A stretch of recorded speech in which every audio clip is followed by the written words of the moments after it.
हरे कृष्णा। आज का हमारा सत्संग है भगवान नाम की महिमा। क्योंकि कलयुग केवल नाम आधारा। तो आज हम भगवान नाम किस तरह जपना चाहिए, किस तरह लाभदायक है और क्यों जपना चाहिए, इस बात पर चर्चा करेंगे। श्रीमद् भागवत कथा आप जानते हैं, भगवान श्री कृष्ण की लीलाओं को बताती है और इसमें वेद व्यास जी ने 18,000 श्लोक लिखे और 18,000 श्लोकों का आखिरी श्लोक यानी 12वें स्कंद का 13वें अध्याय का 23वां श्लोक जो भागवत वहां पर समाप्त होती है, ये क्या है, इसी बात पर आज चर्चा करें। नाम संकीर्तनम यस्य सर्व पाप प्रणाशनम प्रणामो दुख शमनस्तम नमामि हरि परम। इसका अर्थ है कि जिनके नाम संकीर्तन करने से संपूर्ण पापों का नाश हो जाता है और जिनको किया गया प्रणाम संपूर्ण दुखों को शांत कर देता है, उसी हरि, उसी परम तत्व भगवान हरि परमात्मा स्वरूप को मैं प्रणाम करता हूं।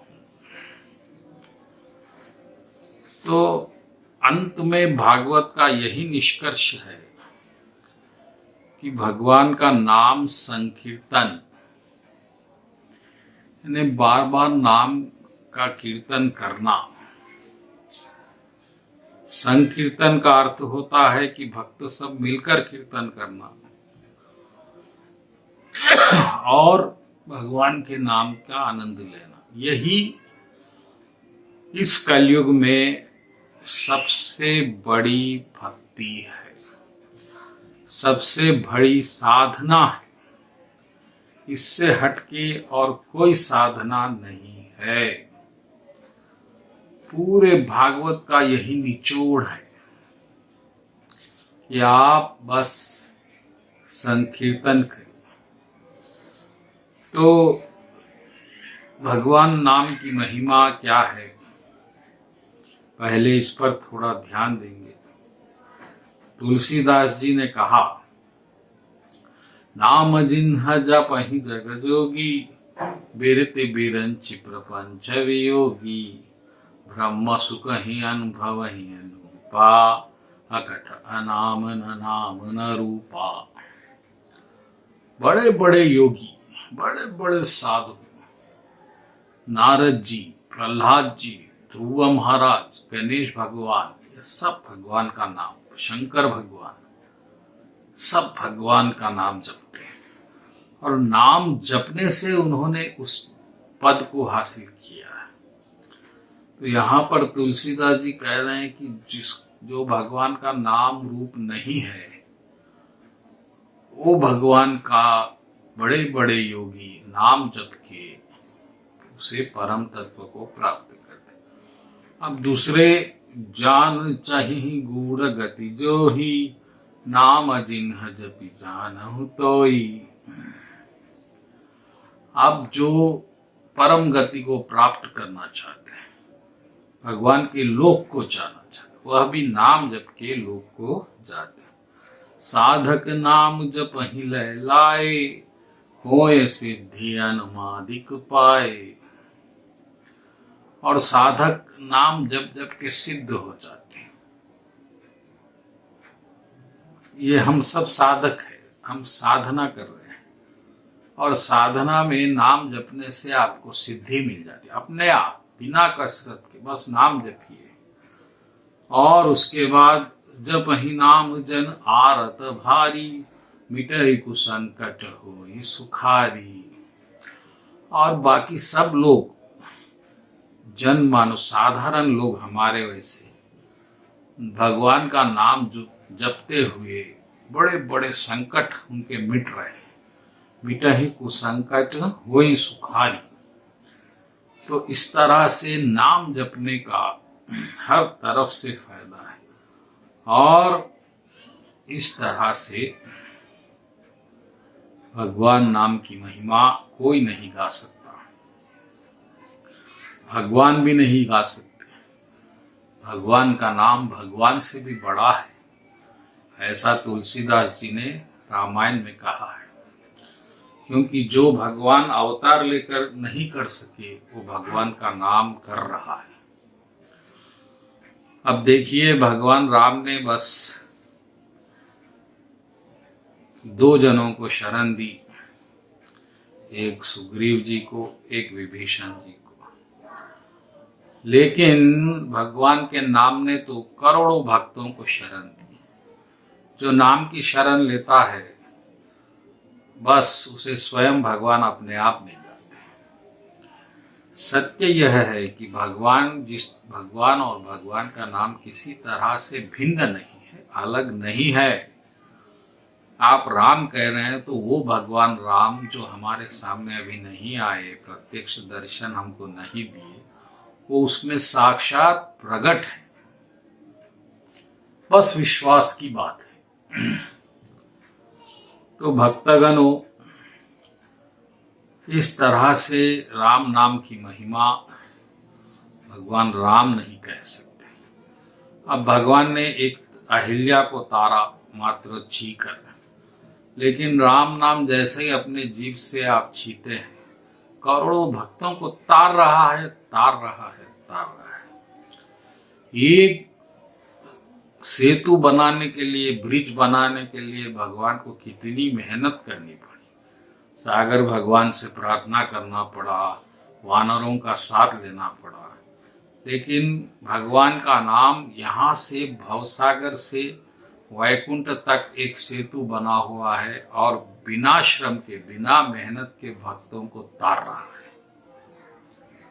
तो ये तो भगवान के नाम की महिमा है। मैं कितना भी कहूँ बहुत कम है, इसलिए हम इसको मैं ज़्यादा नहीं बढ़ाऊंगा। लेकिन किस तरह से नाम जपना चाहिए यह बात आपको ध्यान में रखना है। जब भी आप माला जपें, प्रयत्न करें कि तुलसी माला हाथ में हो, क्योंकि तुलसी माला, माता तुलसी में ये शक्ति है कि आपके इंद्रियों को तुरंत ही निग्रह कर लेती है, कंट्रोल में कर लेती है। उसको पकड़ने मात्र से, जैसे आप उसको पकड़ेंगे, आपकी इंद्रियां पूरी तरह से शीतल हो जाएगी, शांत हो जाती है। तो तुलसी माला हाथ में रखना पहले बहुत आवश्यक है। और उसके बाद भगवान का नाम जब जपें तो ये ध्यान रहे कि भगवान पे आपका ध्यान रहे।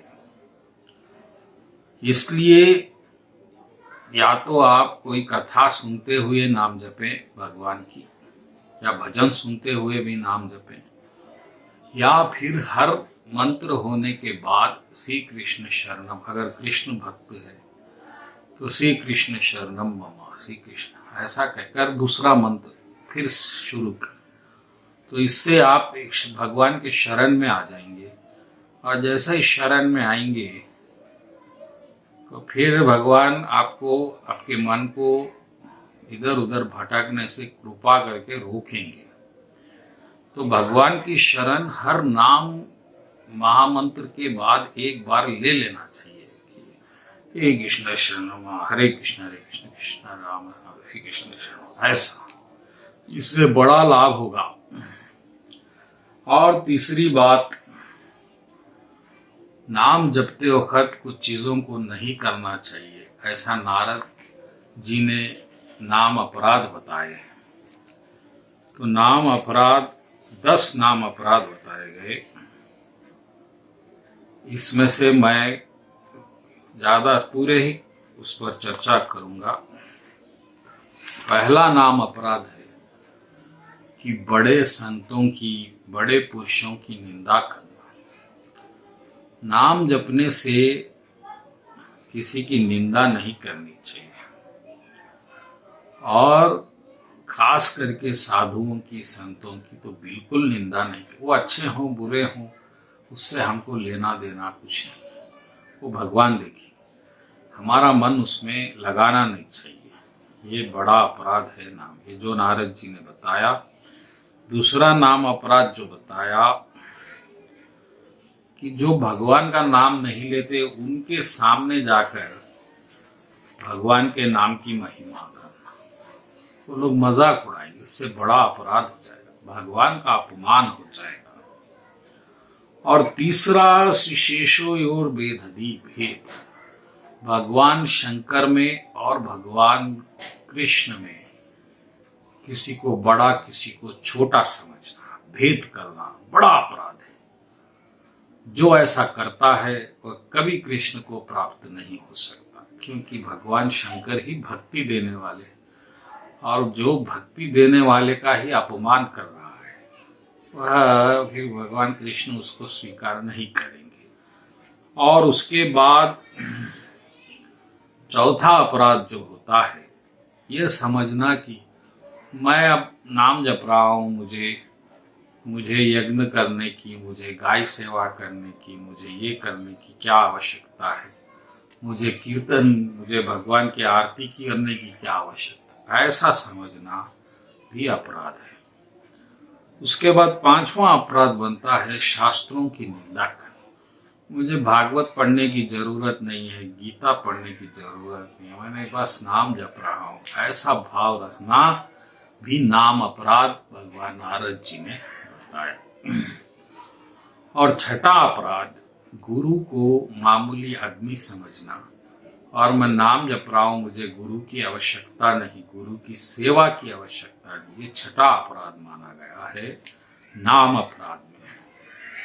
और इसके बाद सातवां अपराध, नाम को कमजोर समझना, अर्थभेद करना, कि ये लोग साधु लोग ऐसा ही कहते हैं नाम से ये होता है, वो कहाँ होता, मैं तो इतना जप रहा हूँ, मेरी तो कोई हालत सुधरी नहीं है, न पैसा बढ़ा है न पोजीशन, ऐसा भाव लाना, नाम को कम समझना बहुत बड़ा अपराध है। और ये अपराध ही नहीं, ये विश्वास की भी कमी है, जिससे आप जल्दी सफल नहीं होंगे। भी देखेंगे हम 7 अपराध हो गए हैं, 8 और 9। निषद आचरण करना 8वां, यानी कि भक्ति करते हुए झूठ बोलना, क्रोध करना, कपट करना, इससे बचना चाहिए। इससे मन फिर व्यभिचारी हो जाता है, यानी कि सरलता चले जाती है मन की। इसलिए निषिद्ध कर्मों को नहीं करना और विहित कर्मों को भी नहीं करना, जैसा कि दूसरों को धोखा देना और भगवान के नाम पे धन कमाना, ऐसे चीजों से भी बचना चाहिए। और 10वां होता है कि भगवान के नाम को किसी और भक्ति के यानी कि वैदिक आचरण या यज्ञ के आचरण से तुलना करना, या हमारे रीति रिवाज से तुलना करना। जैसा कि आप गंगा में स्नान करो या फिर नाम जपो, ऐसा या नहीं लाना। भगवान का नाम इतना अनंत है कि आप ये नहीं समझ सकते उसकी महिमा क्या है। एक बार भगवान राम जी से एक भक्त ने पूछा कि भगवान आपका नाम से कितना पुण्य मिलता है, तो एक बार नाम जपने से कितने पाप कट जाते हैं। तो भगवान राम जी ने कहा कि आप अगर जिंदगी भर पाप करेंगे, 1 सेकंड रुके बिना 100 साल, तो भी एक भगवान का नाम उसको मिटाने में काफी। एक बार का जपना, इतनी महिमा भगवान के नाम की, तो उसको हम विचार में नहीं ला सकते। हरि अनंत है, नाम की महिमा भी अनंत है। तो 10 अपराधों से बचें और भगवान के ध्यान और शरण में रहकर नाम जपें, तो भक्तगणों फिर आपको कोई नहीं रोक सकता। इसको हम अगले प्रवचन में भी जारी रखेंगे, बहुत समय हो रहा है, इसलिए मैं विदा लेता हूँ। जय श्री कृष्णा, हरे कृष्णा, भगवान नाम की जय।